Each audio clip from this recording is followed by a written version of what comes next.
makuha mo pa kaya ako'y hagkan at yakapin.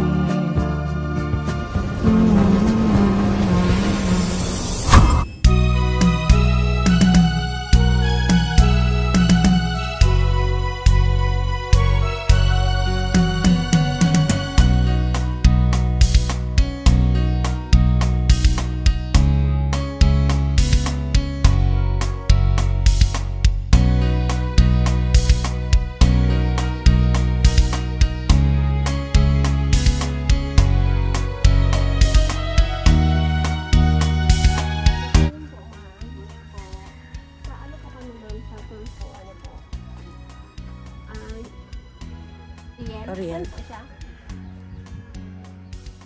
Nasa ano po? Bang nata po. May ano lang po kami Papareceive. Papareceive lang po. Yung sa Orient. Nagtrabaho po siya. Harap po siya. Harap po. Si madam na lang po, yung agong mo. Si madam na lang po siya kasi sir. Pwede mo pong maimbitahan. Kasi dahil kinay. Dapat si Kuya Yen. Ako nagtrabaho. Trabaho sa nadanduwa. Ano po? Pa-receive lang po.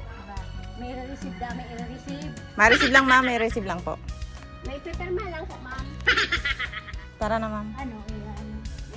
Paper lang ma'am. Document lang po. Tara na sir, sama ka po sir. Ano? Madali Pa-receive man lang po. Yan na po siya sa kanya. May papabasa letter lang po, ma'am. May papaano na kami letter po, ma'am, para kay Sir Oriel. Yun lang po. Yun lang po. Tapos iwan na namin ma'am. Ma-receive lang ma'am. May i-reserve da, may i-reserve na ano, takinig da, para wala masigil ka mo sa dahil hindi nga. Oo, nga po. Kamo na lang po. Ito ba ni sir?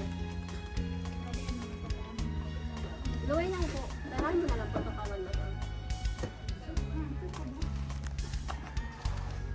Ay, so po, may pakawan mo.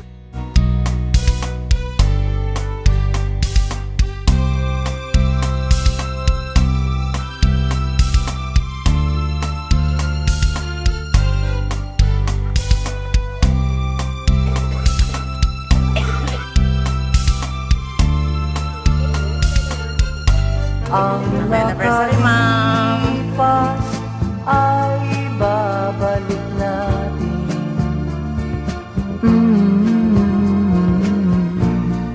Papaalala ko sa'yo ang aking pangako ng pag-ibig ko'y laging sa'yo. Kahit maputi na ang buko.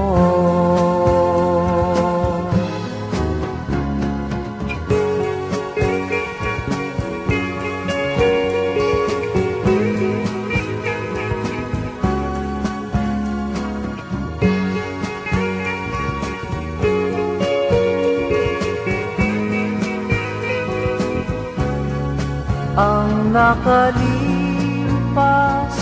ay babalik natin. Ipapaalala ko sa'yo ang aking pangako ng pag-ibig ko'y laging sa'yo. Kahit maputi na ang buko. Salamat po kami kay Lord at sa aming mga magulang, kay mama at kay papa namin dahil sobra yung pagtitsaga niya sa amin dahil 13 po kami magkakapatid. So hanggang ngayon po yung pasasalamat namin gano'n na lang kasi yung lakas, kung paano binibigyan ng kagalingan kapag nagkakasakit, lahat yun ibinabalik namin sa Panginoon. At salamat po sa inyo sa lahat. Ang mensahe ko ay una kay Lord. Salamat na ang aking asawa kahit na may mga karamdaman na naabot po namin. Malaking pasasalamat sa Panginoon, una sa Panginoon. Malaking pasasalamat po kasi kahit na kami may mga karamdaman na salamat sa Lord na narating pa namin ang ika 50 years namin mula kami ikasal. Nandito, salamat sa aking asawa na kahit na siya marami ng karamdaman, pero ganun, nandito pa rin sa araw na ito, ika-50 years namin. Kaya ako ay nagagalak talaga kay Lord. At pangalawa sa aking mga anak. Kahit na sila ay, sabi nila ay magpapadala na lang sila, pero talaga ako ay parang, sabi ko parang mayroong uuwi, sabi ko. Kaya sabi ko maraming salamat sa aking mga anak, kahit na yung wala. Maraming salamat sa araw na ito na sinurprise nila kami. Yun ang Maganda sunod yung kong usapan namin. tatanungin. Maganda yung usapan namin. Kaya nga ako sabi ko maliligo na ako, kaya ay pupunta kami ng bayan. Tapos ganun pala, kaya maraming salamat Lord sa ginawa mo sa aming mga anak, sa tulong mo Panginoon, sa lakas naming mag-asawa na narating namin kahit na ganun. Alam mo ang sitwasyon namin Panginoon. Salamat po. Dalangin ko po sa iyo, Panginoon, nabigyan mo pa kami ng mahaba pang buhay. Kaya ako ay nagpapasalamat sa aming mga anak na nandito sila. Makita pa nila kami na narating namin yung ika-50 years namin buong ikasal. Kaya salamat sa Diyos na buhay pa kaming dalawa na makikita nila. Salamat Lord. Si Sir, natay sa yung message ni Sir. Anong message mo po sa inyo? Sa isa't isa, masabi ni Sir. Saka sa mga anak ni Sir na nag-surprise Sir. Marami kaming anak pero hindi ko alam kung bakit nag-aaway. Hindi ko ang inaaway mula kaming ikasal. Andiyan ang mga anak.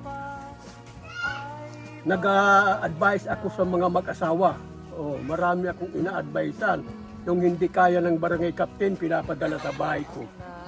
Pag nanunto ka sa asawa mo, pagdating sa akin, bubungkalin sa kaman eh. Parehas eh. Kasi siya hindi siya nananakit. Hindi niya Kaya, inaaway si ayan, Mama. ganyan Yun yung asawa ko. sekreto ninyo Sir. Kaya tumagal Kaya yung salamat sa relationship. asawa mo pag may sakit ka o ang asawa mo ay nagkakaroon kung paano siya. Sa mga, opo, yung sa mga anak ni Sir na nag-surprise sa inyo, anong message niyo sa kanila?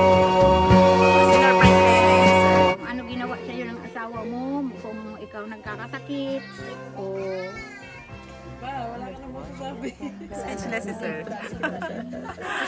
Sige. ako sabi ko maraming salamat kasi kahit na ako mayroon kang sakit, ako ay para akong na ano yun, kahit na ako nawawala na akong gutom, kahit na ako gutom na pag may sakit siya, takbo-takbo ako para siya ay gusto ko siyang gumaling.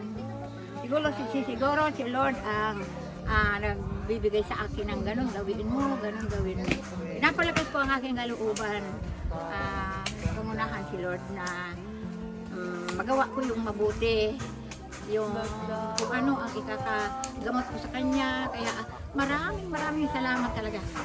Wala akong ibang masasabi kundi ang salamat sa Panginoon. Thank you ma'am. Una sa Panginoon, ikalawa sa aking buong pamilya. Lalo na sa araw na ito.